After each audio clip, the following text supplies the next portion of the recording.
lebih komprehensif sehingga pemahaman. Memang waktunya sedikit. Saya sendiri bertanya ketika berjalan tadi, apa cukup antara maghrib, antara asar dan maghrib ini bisa memberikan begitu banyak persoalan-persoalan tentang Syiah? Saya kira nggak cukup. Kalau diajarkan di perguruan tinggi nggak, itu 3 semester nggak cukup. Ini hanya beberapa jam saja, pertanyaan begitu banyak. Baik, saya coba bahwa memang saya setuju sekali dari penanya pertama tadi membawa persoalan Syiah ini kepada persoalan hukum.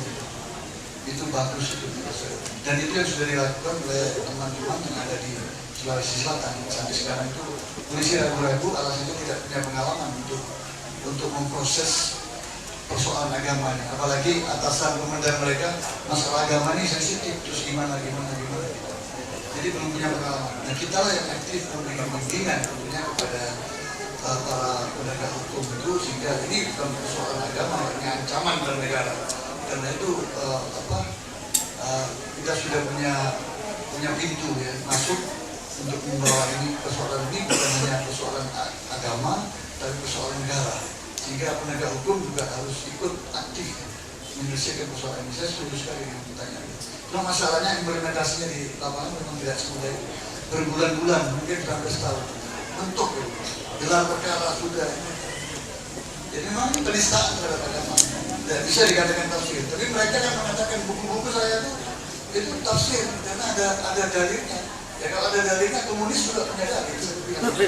Nah kalau memang kita tuh boleh mencerca orang, sekarang saya mau tanya, boleh nggak ada mencerca presiden atau menteri-menteri yang ada? Kan pasti urusannya kan itu urusan hukum juga ya. Bagaimana dengan yang sudah meninggal? Padahal ajaran agama tidak boleh kita mengungkap urusan orang yang meninggal. Dari agama nggak bisa, dari hukum juga nggak bisa, tapi ini berjalan lambat. Kenapa? Karena mungkin penegak hukum tidak mempunyai pengalaman. Butuh pendampingan dari organisasi, butuh pendampingan dari ulama, butuh pendampingan dari ahli hukum yang mengkhususkan diri itu. Ini bagus. Itu jangan main anarki. Kita babak belur sendiri nanti. Jadi persoalan Syiah ini antara ideologi dan agama. Kita selesaikan melalui agama dan ideologi. Ideologi kita lawan dengan strategi yang jitu. Bukan strategi jitu itu bukan berarti mengumpul hidup sebelumnya, tidak, dari tetap nggak berubah. Cuma dalam rangka bitonah atau takiyah. Dan ini dipakai juga dalam di Ahmadiyah ketika ditekan oleh penegak hukum juga menggunakan kata, tapi tidak takiyah. Dia nggak bilang takiyah, tapi sesungguhnya takiyah. Jadi takiyah ini adalah menyembunyikan identitas aslinya.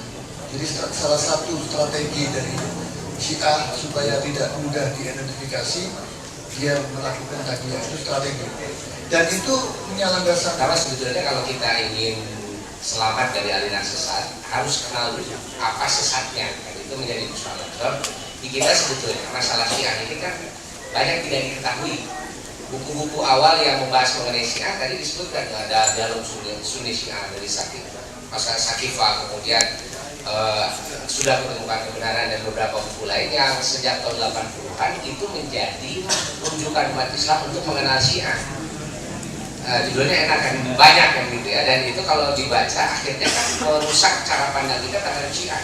Hakikat Syiah yang sesungguhnya tidak terungkap. Kan baru belakangan setelah buku itu gencar, itu seminar pertama yang cukup besar tentang kesesatan Syiah itu kan tahun 97 itu di Istiqlal. Waktu itu dari perwakilan Persis, Muhammadiyah, dari NU, dari MUI dan beberapa ormas yang lain itu hadir di sana. Dan bukunya sampai sekarang masih dicetak terus oleh LPPI, Ustaz Amin Jamaluddin. Dan ini seminar pertama yang besar karena tadi itu sudah muncul gejolak di tengah masyarakat tentang Syiah. Makanya para ulama tampil kan, itu 97 itu mulai, sekalipun sebetulnya tahun 84 MUI sudah mengeluarkan peringatan atau kewaspadaan tentang bahaya Syiah karena berkembangnya buku-buku itu. Oleh sebab itu, salah satu yang paling krusial, yang paling penting adalah memahamkan kepada umat Syiah itu apa. Kita tidak perlu bicara Syiah dalam perspektif Ahlussunnah, tapi bicara Syiah menurut orang Syiah itu begini. Tentu saja menurut orang Syiah itu bukan dari buku-buku yang dipalsukan itu, tapi dari buku rujukan asli mereka. Kita tunjukkan dari Al-Kafi begini, dari Manlailul Paqi begini, dari tafsir Tabatabai, Al-Qumi dan lain-lain. yang aslinya ajaran Syiah ini begini orang Syiah bicara. Nah ini yang tadi Prof. Baharun bilang tidak akan selesai walaupun kuliah 3 semester itu. Luar biasa itu Syiah itu khazanahnya begitu banyak, pertentangan di kalangan Syiah satu sama lain juga saling sangat banyak juga, bahkan kafir mengkafirkan di antara Syiah juga terjadi. Cuma nanti ada yang ittifaq kan, ittifaq dengan Imam Ali, ittifaq tentang Imam Mahdi dan beberapa hal yang lain. Nah itu yang harus nanti dipahami oleh generasi muda, sebab hari ini generasi muda tidak banyak yang paham tentang Syiah itu. Nah ini yang akan barangkali ya kalau nanya ke pemuda Persis, porsinya pemuda Persis itu nanti ada di situ untuk memberikan pemahaman. Tentu nanti kalau melakukan gerakan, nah ini yang harus dikerjakan tidak bisa hanya dengan oleh muda Persis saja, jadi harus bersama-sama dengan kelompok yang lain. Soal strategi tadi sudah banyak dibahas oleh Prof. Baharun. Nah, terus yang kedua, juga kita harus juga memahami betul nanti strategi Syiah dalam rangka mengadu domba umat Islam. Misalnya sekarang ini kan yang paling sering dimunculkan itu isu Wahabi versus Ahlus Sunnah. Nah, yang disebut Wahabi itu umumnya ya nanti gerakan dakwah salafiyah, kemudian ada Persis, ada Muhammadiyah di situ. Nanti dibenturkannya dengan NU. Misalnya kemarin waktu di Maulid Nabi di sini di Masjid Raya Bandung kan itu ya, itu kan lagunya besar sekali spanduknya. Jadi kerjasama antara NU Jawa Barat. Nah, saya nggak tahu apakah NU-nya dibajak atau betul-betul kerjasama NU. Saya yakin pasti ada yang membajak nama itu. Kemudian dengan Hijabi, kan seolah-olah wah Syiah dengan NU ini dia bekerja sama atau memiliki pemahaman yang sama. Salah satunya melenggarakan Maulid Nabi. Nah kemudian dalam acara itu dikampanyekan bahwa yang anti Maulid Nabi inilah yang sesat. Itu kan yang kritik Maulid Nabi seperti Persis, Muhammadiyah atau dakwah salafi dan lain-lain gitu dianggap ini nih yang aliran sesat. Padahal kan masalah Maulid di Islam ini perdebatannya bukan perdebatan usul dan juga bukan perdebatan baru. Ini kan sudah sejak lama. Imam Suyuti saja kan sudah membela Maulid Nabi. Nanti ada yang kritik lagi, ada yang membela, ada yang kritik dan seterusnya. Kan itu sama seperti beberapa praktik ibadah yang lain. Soal membaca talafut bin niyah, masalah qunut dan sebagainya. Masalah-masalah furu'iyah yang yang kemudian oleh orang Syiah ini dijadikan salah satu indikasi. Loh ini indikasinya Syiah sama dengan NU dan Syiah lebih dekat dengan NU itu karena sama-sama suka Maulid misalnya. Padahal kalau diurut bedanya Syiah dengan Syiah dengan NU dibanding dengan bedanya Syiah dengan yang disebut Wahabi tadi itu pasti akan lebih banyak bedanya Syiah dengan NU. Sebab NU ini kan Ahlussunnah, yang Wahabi ini juga yang dituduh Wahabi dan kemudian dikampanyekan oleh Syiah. Di Syiah ada Maulid Nabi baru kemarin aja gitu. Memunculkan ini kan kesamaan strategi kan Syiah. Jadi mereka mengidentifikasi diri dengan kelompok mayoritas di Indonesia. Karena yang mayoritasnya NU kan gitu ya. Yang mazhabnya Syafi'i sebetulnya bukan hanya NU, nanti ada beberapa ormas yang lain juga. Yang sama-sama dan Syafi'i seperti NU. Nah, ini mereka mengidentifikasi dengan yang mayoritas ini. Yang mayoritas kemudian diserang yang minoritas yang juga cukup kencang ini kan mengkritik Syiah. Nah, adu domba semacam ini umum dikerjakan oleh Syiah hari ini untuk memperkeruh suasana, untuk memperkeruh hubungan antara Ahlus Sunnah, antara ormas-ormas yang Ahlus Sunnah ini. Ustaz Khalili misalnya nih, yang muridnya Prof. Baharun ini, dia merekam banyak sekali kejadian-kejadian yang terjadi di lapangan hubungan perbenturan antara Sunni dengan Syiah di Indonesia belakangan ini, termasuk bagaimana cara Syiah dia mengadu domba, memunculkan isu Wahabi, kemudian dia mengidentifikasi diri dengan NU. Nah ini yang sekarang sedang oleh kawan-kawan di Jawa Timur sedang digarap adalah membuat buku, menulis satu buku yang menunjukkan bahwa NU itu berbeda 180 derajat dengan Syiah. Jadi dimunculkan misalnya fatwa-fatwa dari para ulama NU, bagaimana penjelasan NU tentang Syiah dan sebagainya dan sikap-sikap mereka, supaya nanti tidak muncul kesan bahwa kalau NU sama dengan Syiah dan dia musuh Wahabi kan. Nah kalau ini sampai terjadi, maka yang terjadi adalah umat Islam Ahlus Sunnah ini yang akan diadu domba itu, dan itu harus dipahami. Jadi isu Wahabi ini adalah isu murahan sebetulnya yang dimunculkan oleh Syiah. Memang itu sudah pernah muncul di awal-awal, tetapi kan persoalannya adalah ini persoalan intern Ahlus Sunnah wal Jamaah masalah khilafiyah di awal abad 20. Tetapi itu nanti juga sudah dipecahkan ketika MIAI berdiri, Majelis Islam Ala Indonesia itu. Yang di situ ada kelompok pesantren, ada NU, ada Muhammadiyah, ada macam-macam untuk mempersatukan umat Islam dengan nanti salah satu prestasinya adalah berdirinya Masyumi. Partai Masyumi tahun 45 itu kan berdiri mewadahi seluruh umat Islam dan sudah melupakan lagi perseteruan masalah furu di awal abad 20 itu. Tapi ini perkara lama dihidupkan lagi sekarang ini kan karena orang Syiah dia ingin mencari celah mana ini yang bisa mengadukan umat Islam satu dengan yang lain sebagainya.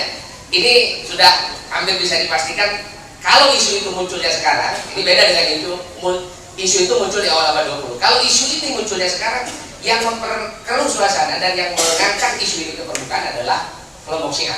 Seperti misalnya di bukunya Syekh Idahrom itu yang diterbitkan Likis 3 jilid ya, gitu ya, sejarah berdarah sekte Wahabi dan sebagainya, itu aneh sekali.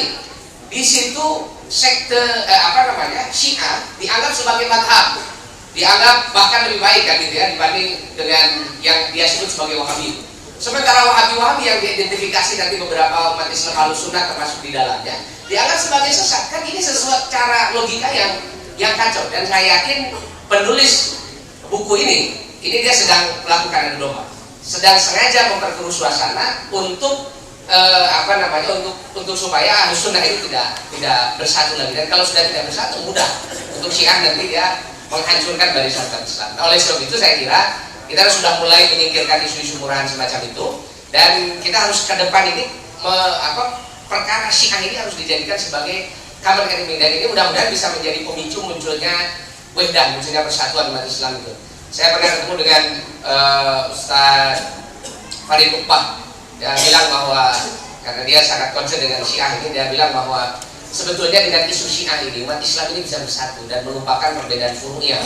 Sebenarnya bukan melupakan ya, sedikit saling memahami perbedaan furu'iyah ini. Nah, kalau kita pahami Syiah ini dengan baik, maka kita tahu usulnya kita ini sama sebetulnya. Antara Persis dengan NU, Muhammadiyah dengan NU, yang disebut Wahabi dengan NU, itu usulnya sama. Nanti berbeda itu adalah pada perkara-perkara furu'iyah yang memang agak susah sekali untuk disamakan lah, dan mungkin juga agak mustahil. Nah, tetapi perkara usul ini akan mengingatkan kembali kita kepada marja kita sebagai Ahlussunnah ini. Nah, cuma banyak di kita yang sudah tidak mengerti tentang sunnah ini apa. Makanya kan aliran sesat itu muncul karena ketidakmengertian kita tentang apa itu makna Ahlussunnah. Sehingga kan hampir semua aliran sesat kan muncul karena penafsiran yang tidak didasarkan pada sunnah tadi itu. Penafsiran para sahabat yang diwariskan kepada tabi'in, kemudian kepada para ulama seterusnya, yang dijaga dengan ulumuddin itu, ilmu-ilmu agama itu. Kan seperti tadi ada yang tanya soal LDI misalnya. LDI di fatwa sesat kenapa? Pokoknya karena dia bikin tafsir Quran itu seenaknya aja. Versi Hasan Ubaidillah kan gitu. Karena dia versinya Hasan Ubaidillah, dia bahkan sebut tafsir Ibnu Katsir itu tidak manqul, kemudian tafsir Tabari tidak manqul, tafsir para ulama tidak perlu dipakai. Yang boleh dipakai hanya tafsirnya Hasan Ubaidillah, maka kan diputus sebagai aliran sesat. Sekalipun sekarang katanya sudah dengan paradigma baru. Entah apa paradigma barunya, tapi tetap saja cara menafsirkan Quran itu kan dengan cara-cara yang tidak menggunakan apa yang diajarkan oleh para sahabat melalui para ulama ini.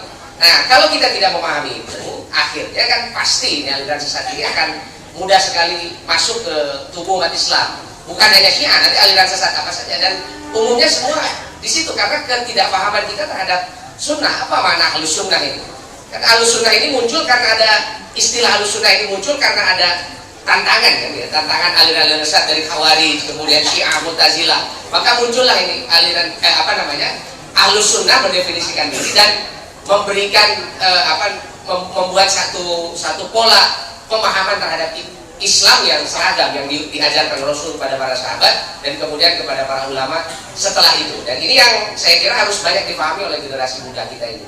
Dan itu saja barangkali yang bisa disampaikan. Nah, kalau ada pertanyaan lain silakan. Baik.